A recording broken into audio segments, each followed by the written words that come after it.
Apa yang terlintas di pikiran kalian jika mendengar kata nenek-nenek? Pasti yang ada di bayangan kita adalah sosok wanita tua renta, pikun, terlihat lemah, yang terkadang karena faktor usia banyak aktivitasnya yang tidak bisa dilakukan sendiri. Tapi anggapan itu tak akan berlaku dengan nenek-nenek yang satu ini, karena dia memiliki track record yang buruk dan ia juga memiliki kebiasaan yang aneh, yaitu membuat kue dan sabun.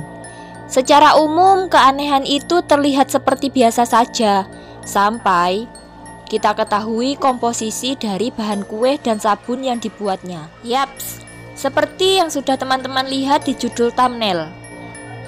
Bahan yang digunakan itu sangatlah tidak lazim.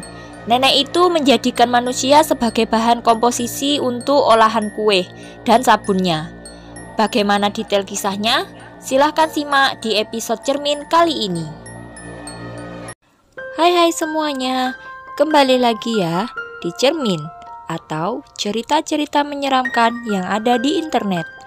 Sebelum ke ceritanya, ada baiknya teman-teman subscribe terlebih dahulu untuk berlangganan, karena akan ada banyak kisah misteri, menyeramkan, bahkan creepy yang pastinya akan update setiap malam Jumat.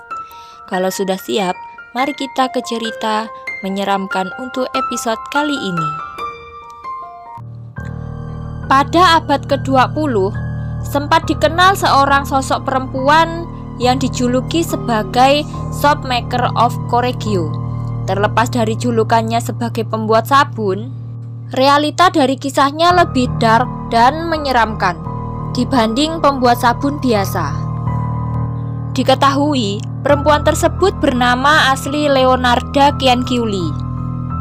Dia adalah seorang pembunuh berantai Italia yang memikat para korban untuk datang ke rumahnya, yang kemudian membunuh mereka dan mengolah mayat mereka menjadi sabun dan kue.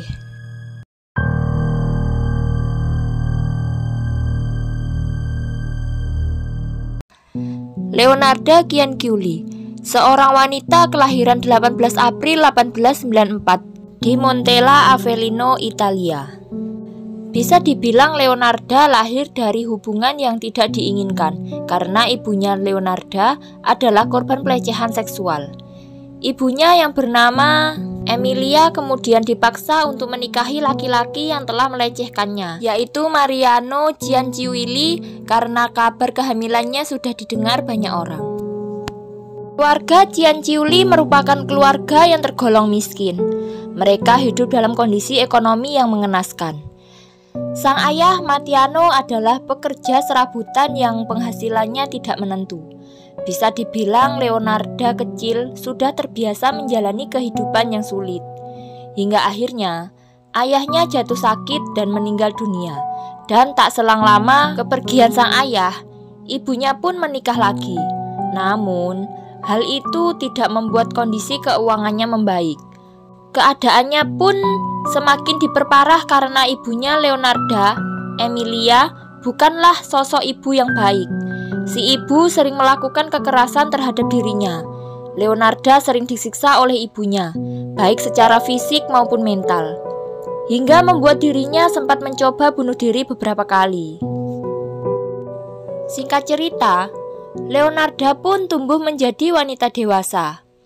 Akan tetapi kondisi ekonomi keluarganya pun masih tetap sulit. Leonarda pun masih sering mengalami penyiksaan yang dilakukan oleh ibunya. Dirasa muak menjalani kehidupan yang miskin, terlintaslah pikiran dari ibunya untuk menikahkan Leonarda kepada pria kaya dengan harapan bisa memperbaiki perekonomian keluarganya. Ibunya kemudian memaksa Leonarda untuk menikah dengan pria yang kaya. Namun, Leonarda menentang dan memilih menikah dengan pria pilihannya sendiri, yaitu Rafael Pansardi, yang usianya jauh lebih tua dari Leonarda.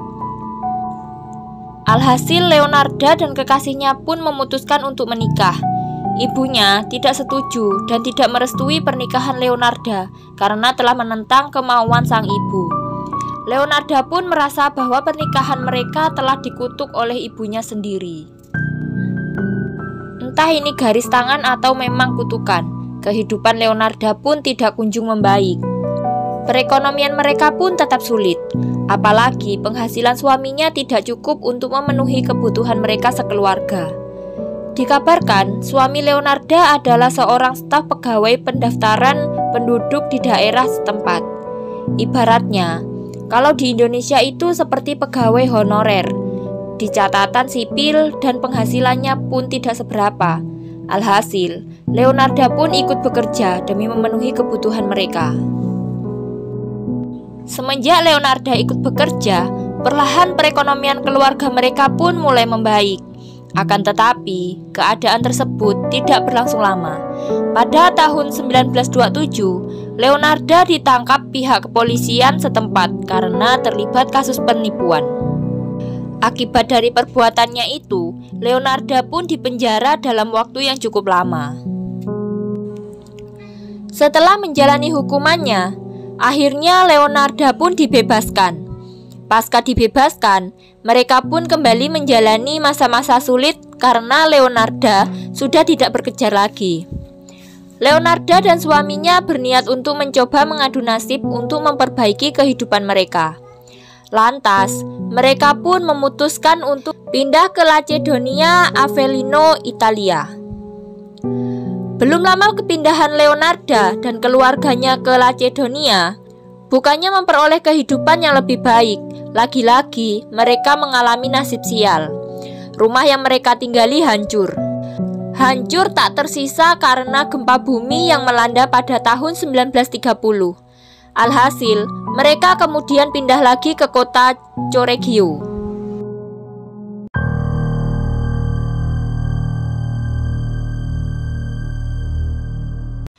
Di sana, kehidupan mereka mulai membaik. Bahkan, Leonarda memulai membuka sebuah toko sabun. Akan tetapi, musibah tetap saja selalu mengikutinya. Selama pernikahannya dengan Pansardi, Leonarda telah mengalami 17 kehamilan. Namun, 3 kali mengalami keguguran. Tak hanya itu, 10 anaknya meninggal karena sakit di usia yang masih belia, dan tersisalah 4 anak lainnya yang masih hidup. Leonarda merupakan tipe orang yang sangat-sangat mempercayai tahayul seperti ramalan, astrologi, dan pembacaan garis tangan. Bahkan, pernah ada seorang peramal yang mengatakan bahwa ketika Leonarda menikah dan memiliki anak, maka semua anak mereka akan meninggal di usia muda. Karenanya, ia berusaha melindungi keempat anaknya. Rasa khawatirnya semakin menjadi ketika putra tertuanya, Giuseppe Pansardi, ditunjuk untuk menjadi bagian dari Angkatan Darat Italia saat Perang Dunia II. Untuk melindungi anaknya, Leonarda seperti mendapat wangsit untuk melakukan pengorbanan manusia. Karena dia yakin, dengan pertukaran nyawa manusia, maka bisa menyelamatkan anaknya dari kematian. Dan dari sinilah kesadisan Leonarda pun dimulai. Korban pertama Leonarda yang dijadikan sebagai ganti nyawa anaknya adalah seorang perawan tua setempat bernama Faustina Setti. Kala itu, tahun 1939, Leonarda mengundang Setti ke rumahnya dengan alasan ingin memperkenalkannya dengan seorang lelaki yang kemungkinan bisa dijadikan suami oleh Faustina Setti. Saat mereka berbincang-bincang di rumah Leonarda tentang sosok lelaki fiktif tersebut, Leonarda menginstruksikan Setti untuk menulis surat kepada anggota keluarganya, mengatakan bahwa dia harus berpamitan pergi selama beberapa hari untuk mengunjungi calon suaminya di luar negeri. Setelah surat itu terkirim dan dirasa alibinya sudah sempurna, Leonarda pun langsung membius Setti dengan cara menyampurkan obat bius ke dalam minuman yang dia suguhkan. Dan setelah Setti pingsan, Leonarda pun langsung mengeksekusinya dengan kapak. Hal mengerikan yang dilakukan Leonarda adalah dia memotong Setti menjadi 9 bagian dan mengumpulkan darahnya ke dalam baskom. Kemudian, Potongan tubuh Seti dimasukkan ke dalam panci yang nantinya akan dicampur dengan bahan-bahan pembuat sabun. Sedangkan darahnya dibiarkan mengental sebelum ia masukkan ke oven untuk dikeringkan. Dan setelah mengering, ia campurkan ke dalam adonan untuk dibuat kue. Ia pun tak segan-segan untuk memberikan kue hasil olahannya kepada tamu-tamunya, bahkan kepada suami dan anak-anaknya. Leonarda juga dikabarkan mengambil tabungan Seti sebesar 30.000 lira Italia atau sekitar 5 juta rupiah yang telah ia terima sebagai pembayaran untuk jasa pencarian jodoh. Oke, jika tujuan Leonarda membunuh adalah sebagai penukar nyawa anaknya di medan perang, harusnya satu pembunuhan saja sudah cukup dong. Namun nampaknya pasca pembunuhan Seti, Leonarda merasa itu tidak cukup. Dengan sebuah motivasi yang semakin dipertanyakan, dia malah mencari korban lagi.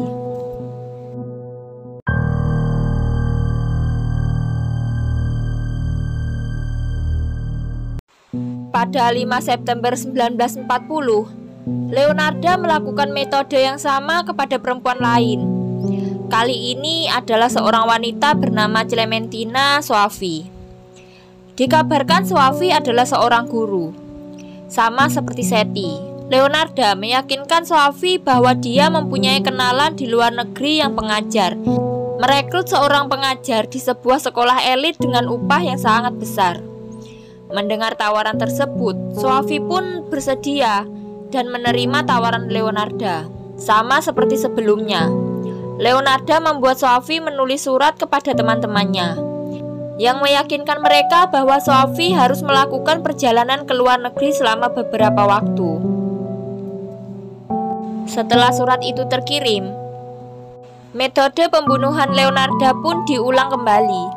Membunuh dengan kapak, mengolah korbannya menjadi kue dan sabun, kemudian mencuri uang di korban. Mungkin Leonarda ketagihan dengan uang mudah yang dia dapat, atau mungkin dia dari naluri memang merupakan psikopat yang ketagihan akan sensasi membunuh.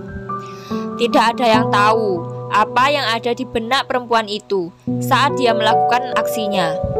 Bahkan, pembunuhannya yang ketiga membuat kasusnya menjadi semakin aneh lagi. Adapun korban ketiga, Virginia Cacioppo, adalah seorang sopran terkenal yang pernah bernyanyi di gedung opera La Scala di Milan. Dalam sebuah kebetulan yang memperkenalkan mereka berdua, Leonarda suatu hari menjanjikan kepada Cacioppo sebuah kesempatan bekerja dengan seorang impresario di Florence, atau impresario semacam ketua event organizer konser opera. Hal itu memberikan alasan Cacioppo untuk mengunjungi rumah Leonarda pada 30 September 1940. Seperti dua korban sebelumnya, Leonarda membius Cacioppo dan membunuhnya dengan kapak dan berakhir di panci seperti yang sudah-sudah. Namun, menurut Leonarda, daging korbannya kali ini adalah daging yang gemuk dan putih. Kualitas sabun yang dihasilkan pun sangat bagus. Bahkan, kue hasil olahannya terasa lebih lezat dan manis. Itu adalah kejahatan sempurna. Dia berhasil lolos dari dua pembunuhan tanpa kecurigaan dari siapapun. Karena memang tidak ada barang bukti, pastinya dia juga akan lolos dari pembunuhan ketiganya itu. Sayangnya, dia salah besar. Tidak seperti dua korban pertamanya yang memiliki sedikit kerabat yang peduli. Cacioppo memiliki saudara ipar yang sangat khawatir. Dia sama sekali tidak percaya atas surat-surat Cacioppo yang merinci kepergiannya yang sangat mendadak. Setelah bertanya ke sana ke sini, dia pada akhirnya mendapat tip bahwa ada orang yang sempat melihat Cacioppo pergi ke rumah Leonarda satu hari sebelum dia hilang. Pada akhirnya, dengan sedikit informasi yang dia dapat itu, dia melaporkan hilangnya Cacioppo pada polisi, yang dengan cepat langsung menyelidiki Leonarda. Saat ditemui dan ditanyai polisi, Leonarda membela diri, mengatakan bahwa setiap tuduhannya yang dilayangkan oleh polisi dan saudara ipar Cacioppo sepenuhnya salah. Leonarda cukup keras kepala menyatakan bahwa dia tidak bersalah. Namun, saudara ipar Cacioppo sangat yakin kalau alasan menghilangnya Cacioppo pasti diketahui oleh Leonarda. Sampai pada akhirnya, para polisi mengancam bahwa mereka akan menghubungi militer dan menghukum anaknya Leonarda yaitu Giuseppe atas nama ibunya apabila Leonarda tidak mau mengakui apa yang terjadi. Hal itu meruntuhkan seluruh topeng Leonarda. Dia tidak mau anak kesayangannya itu menanggung hal yang tidak dia ketahui. Pada akhirnya, dia pun mengakui semuanya. Pengadilan Leonarda hanya berlangsung beberapa hari.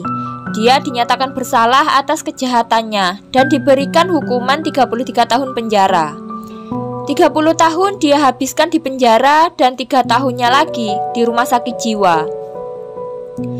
Pada tanggal 15 Oktober 1970, Leonarda dikabarkan meninggal karena pendarahan di otak. Saat itu, Leonarda berusia 79 tahun dan dia masih berada di rumah sakit jiwa. Untuk melihat bukti kekejamannya, saat ini senjata yang digunakan untuk mengeksekusi korbannya yaitu panci dan alat masak dipajang di Museum Kriminologi di Roma, di mana pengunjung museum dapat melihat koleksi kapaknya dan mengintip ke dalam tong yang digunakan untuk merebus manusia.